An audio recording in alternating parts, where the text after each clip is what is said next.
जय श्री राधे।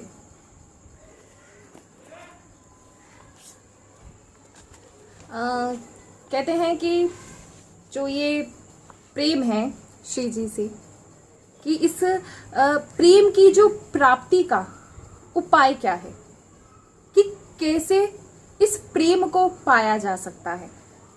हर कोई चाहता है इस प्रेम को पाना, लेकिन सब पा भी नहीं पाते। क्यों नहीं पा पाते हैं?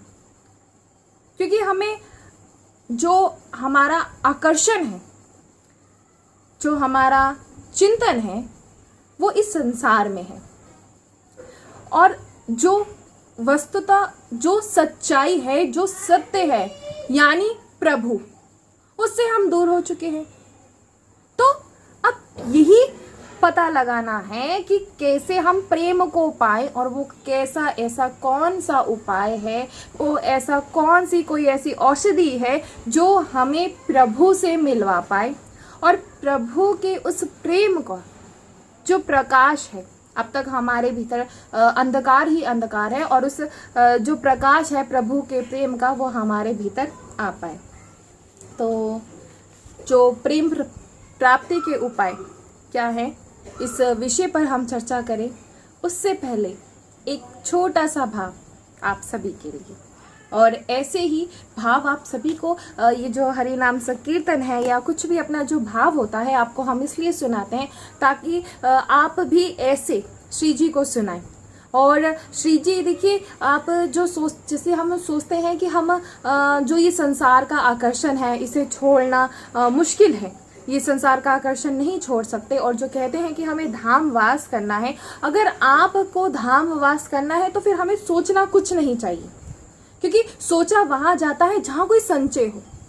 अब श्री जी पर हमें पूर्ण विश्वास है, हम श्री जी का पूरा आश्रय ले रहे हैं, हम धाम का आश्रय लेना है, तो फिर जब आश्रय ले ही रहे हैं तो हम संचय क्यों रखें, कुछ सोचे क्यों नहीं, कुछ नहीं सोचना।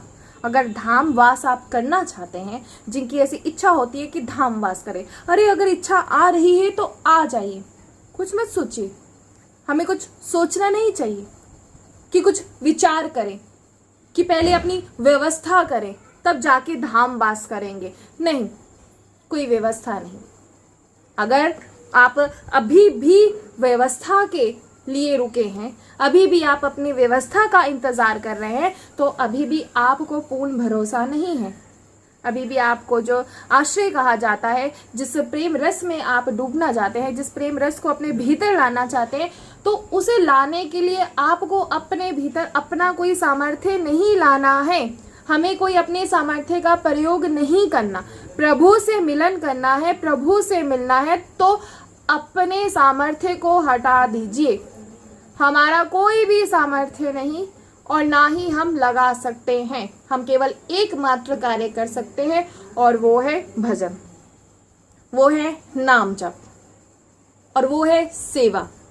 सेवा कैसे करें, सेवा की विधि क्या है, सेवा कैसे की जाती है, तो ये प्रश्न आप पूछते हैं, पूछना चाहिए, क्योंकि हमें अपने भाव को बढ़ाना चाहिए। लेकिन जब तक नहीं पता तब तक सेवा, देखिए, सेवा का तात्पर्य क्या है।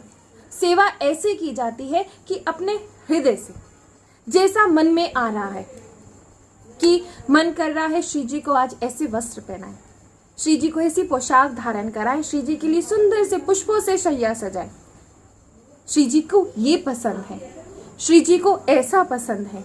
जब ऐसे जहां भाव आ जाता है, यानी जहां सेवा में भी चिंतन आ जाता है। एक सेवा होती है कि हमें सेवा करनी है, हम 8 पहर की सेवा करते हैं, 8 पहरों से में श्री जी की सेवा में रहते हैं, लेकिन उस 8 पहरों में जब हम सेवा में रहते हैं तो ऐसा लगता है कि बस एक जिम्मेदारी निभानी है। नहीं, यकीन मानिए, इसको सेवा नहीं कहते। सेवा तो होती है बड़े ही प्रेम से, भाव से, हृदय से, ऐसे सेवा की जाती है। आज तक जब कहते हैं कि प्रभु से कैसे मिले, प्रभु का जो प्रेम है वो कैसे पाया, आज तक इतना सुना है, इतना सत्संग सुना है ना जाने, लेकिन फिर भी नहीं पता लग पाया कि इस प्रेम को कैसे बढ़ाए। तो उसका बस एक ही है कि अभी भी आपको प्रभु पे पूर्ण विश्वास नहीं है, अभी भी आपके हृदय में प्रभु के लिए प्रेम नहीं है।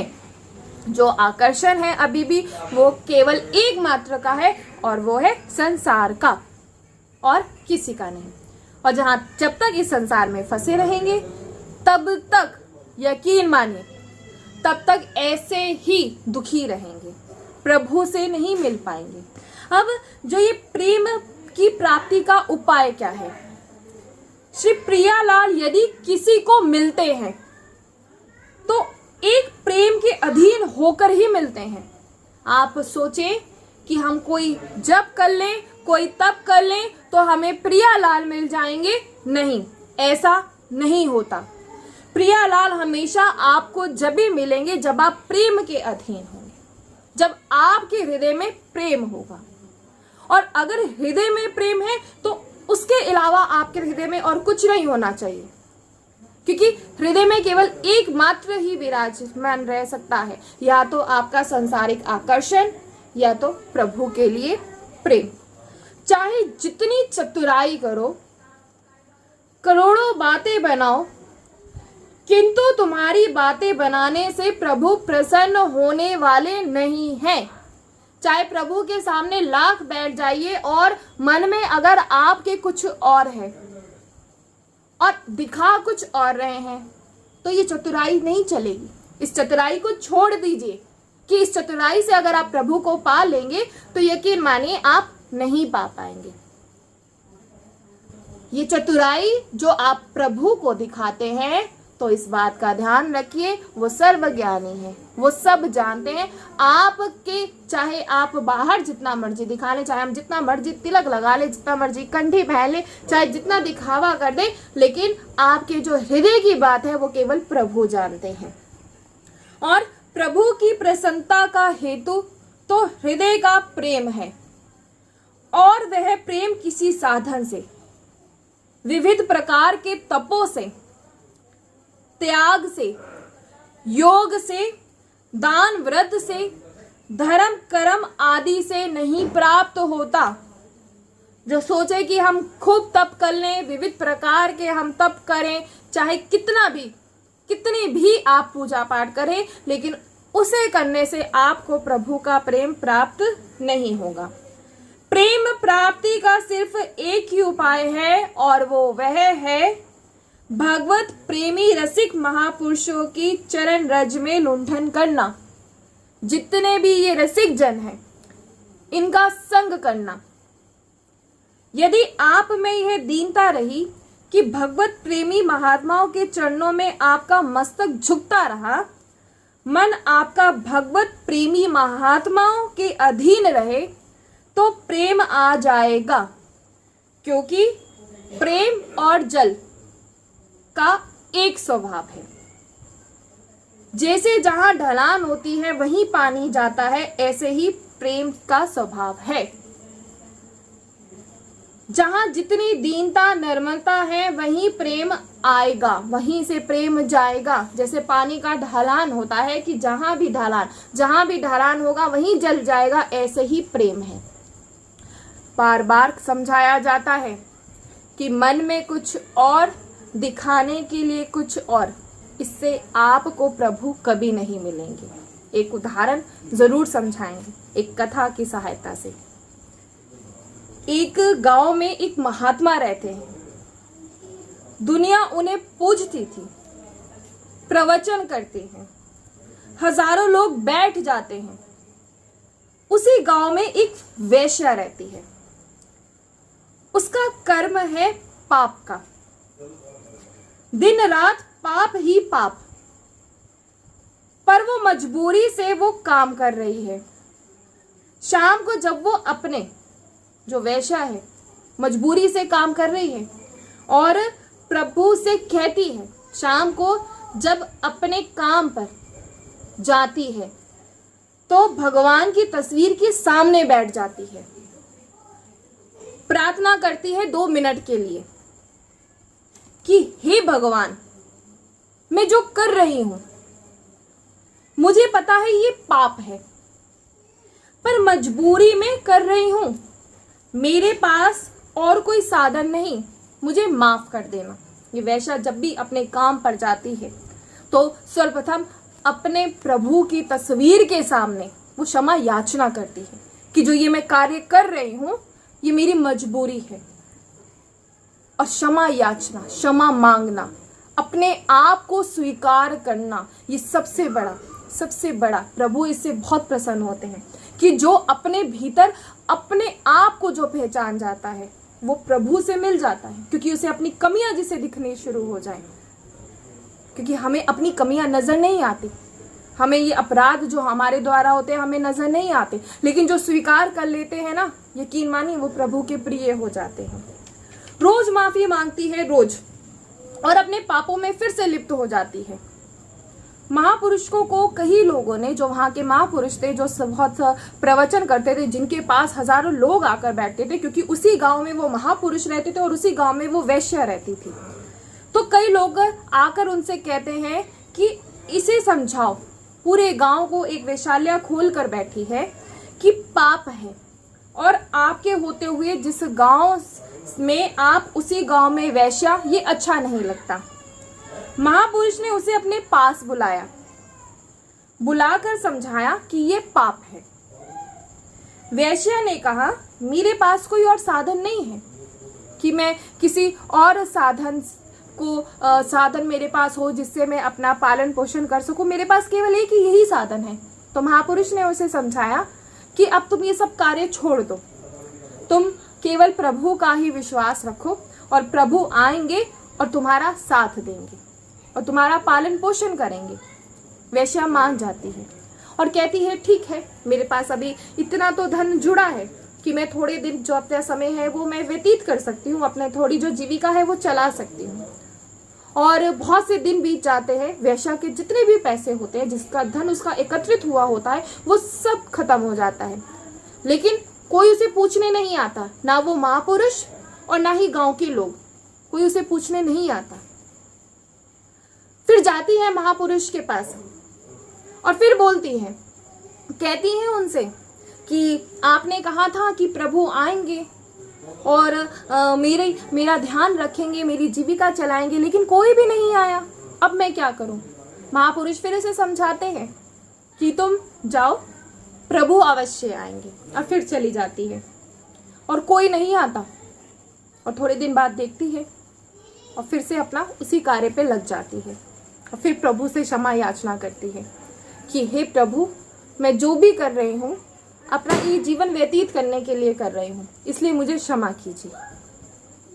और एक दिन ऐसा आता है कि उस वैश्या और उस महापुरुष दोनों की मृत्यु हो जाती है उसी एक ही दिन। अब दोनों को यमराज लेने आते हैं, जाती है यमराज जी के पास, वहां पहुंचते हैं। जब पहुंचते हैं तो जो यमदूत होते हैं तो सबसे पहले उस महापुरुष को देखते हैं और उसका सब पढ़ा जाता है और कहते हैं कि इसे नर्क में भेजो। ऐसा सुनते ही जो महापुरुष होते हैं उन्हें बड़ा ही अचंभा सा होता है, लेकिन शांत खड़े रहते हैं। और उसी समय वहीं खड़ी वैश्या का देखते हैं, वैश्या का पूरा दिखाते कि इसने क्या किया। और फिर उससे कहा जाता है कि इसे प्रभु के पास लेकर जाओ।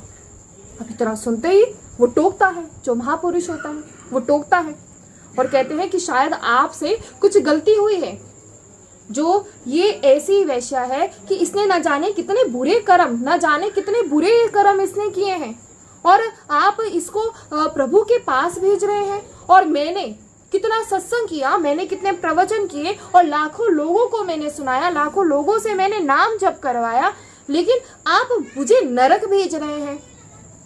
तो यमदूत जो है वो कहते हैं कि तुमने जो किया, तुमने लाखों लोगों को सत्संग सुनाया, तुमने लाखों लोगों को प्रवचन सुनाया, लेकिन तुम्हारी उसमें आकांक्षा क्या थी कि लोग घर घर में तुम्हारी तस्वीरें रखें, और जैसा कि हो रहा है। और आज अभी जाकर देखो, तुम्हारे शरीर को चलाने के लिए ना जाने कितने हजारों लोग इकट्ठा हैं, जैसा कि तुमने शरीर की इच्छा चाही, इस शरीर की। और देखो, तुम्हें आज चंदन की लकड़ी पर जलाया जाएगा, तो तुमने जो शरीर के लिए इच्छा मांगी तो वो तो तुम्हारी पूर्ण हो रही है। देखो यहाँ हजारों लोग आए हुए हैं और चंदन की लकड़ी पे तुम्हारा अंतिम संस्कार होगा, क्योंकि तुमने शरीर की ऐसी इच्छा रखी। तुमने सबसे नाम जप तो जरूर करवाया, लेकिन तुमने केवल प्रभु के लिए नहीं करवाया कि ये प्रभु के लिए करवाया जा रहा है। तुमने कभी अपने मन से नहीं, तुम्हारे मन में केवल एक लालच था, और वो लालच क्या था? प्रसिद्धि होना। कि जैसा सोचते हैं कि जब भी ऐसे सुनाया जाता है तो यही सोच लिया जाता है कि कुछ ना कुछ इनका लालच है। तो ऐसे ही तो उसके मन की जो बात थी, क्योंकि जो उसने शरीर की आकांक्षाएं रखी कि मुझे घर घर में पूजा जाए, घर घर में मेरी तस्वीर हो, हजारों लोग मेरा सत्संग सुने और मेरी वाहवाही हो, ऐसा कि जो हर कोई सोचता है, तो उस महापुरुष को बताया। और ये वैश्या, इस वैश्या ने कोई भी चाहे गलत कर्म किया, लेकिन ये स्वीकार करती थी प्रभु से कि हाँ मुझसे अपराध हुआ, मैंने अपराध किया। तो उससे पूछती है कि मेरे द्वारा ये अपराध हुआ, और हर बार स्वीकार करती थी, एक बार नहीं हर बार स्वीकार करती थी। और देखो इसने शरीर की कोई आकांक्षा नहीं रखी, इसने हर समय प्रभु का चिंतन किया। और आज इसकी शरीर को देखो, सब ऐसे फेंक रहे हैं। कोई भी इसको अंतिम संस्कार के लिए, कोई भी इसको देह संस्कार के लिए, कोई चिता देने के लिए कोई भी नहीं है। तो उसको जैसे शरीर की उसको भुगतना था उसने भुगता, तुमने शरीर का जो भुगतना था भुगता। लेकिन बात आती है तुम्हारी आत्मा की, बात आती है कि तुम्हारी आत्मा ने क्या चाहा। इसीलिए कहा जाता है कि दिखावा नहीं, प्रभु से प्रेम का कभी भी कोई दिखावा नहीं। और हर समय प्रभु से क्षमा याचना अवश्य करें कि हमसे ये प्रार्थना, हम हर समय कि हमसे अगर कोई अपराध हो जाता है तो हर समय स्वीकार करना चाहिए। जो ऐसा सीख जाता है तो यकीन माने उस पर बहुत बड़ी कृपा हो जाती है। और इस शरीर के लिए कोई भी ना, कहते शरीर के लिए अगर आप कोई लेना चाहते हैं, कुछ ऐसा शरीर, आप सोचे कि इस शरीर को बहुत ज़्यादा जो है प्रसिद्धि मिले या हमारा बहुत ज़्यादा वैभव हो, कभी भी ऐसा कोई लालच मत रखिए। चाहे आप लाख प्रभु का चिंतन कर लें, चाहे आप लाख नहीं, जिनको चिंतन, प्रभु का चिंतन तभी होता है जब किसी को किसी से कोई आकांक्षा नहीं होती। इस संसार से जिसको मोह नहीं होता उसे प्रभु का चिंतन होता है। इसलिए इस बात को ध्यान से समझिए कि केवल एकमात्र हमें याद करना है कि अगर हमसे कोई पाप हो जाता है तो उसे स्वीकार करें। क्योंकि पाप करें और हम जब मानते नहीं, पाप करने पर भी हम जब नहीं मानते हैं तो उसकी जो गणना है, उसकी जो गिनती वो बहुत ही ज़्यादा हो जाती है। लेकिन अगर पाप करके हम स्वीकार कर लेते हैं कि हाँ ये हमसे पाप हुआ, और जब स्वीकार कर लिया जाता है तो यकीन मानिए तो बहुत उस पे प्रभु बहुत रीझ जाते हैं। जैसे हमारे साथ भी होता है कि अगर हमारे घर में बालक हैं, अगर कोई अपराध कर देते हैं, आप जानते भी हैं, लेकिन अगर वो बच्चा खुद आके स्वीकार कर लेता है कि हाँ मुझसे ऐसा हुआ और सच सच बोल देता है, तो देखिए हमें कितनी प्रसन्नता होती है। उसके उस पाप पर ध्यान नहीं जाता, लेकिन सबसे अच्छा ये लगता है कि उसने ऐसा स्वीकार किया कि हाँ मुझसे पाप हुआ। इसीलिए जो पाप हुआ है उसे स्वीकार करें और प्रभु से प्रेम करना है। जो प्रेम करने का उपाय है वो केवल एकमात्र है कि सच्चे संत महापुरुषों का सत्संग, उनकी वाणी का श्रवण करें और रसिक जनों का संग करें। तभी जो ये धाम की महिमा है ये आपको समझ में आ पाएगी और जो ये प्रेम रस है आपके भीतर आ पाएगा, अन्यथा नहीं तो इस संसार में फंसे रहेंगे। इस संसार से छूटना बहुत ही मुश्किल है। मुश्किल क्यों है?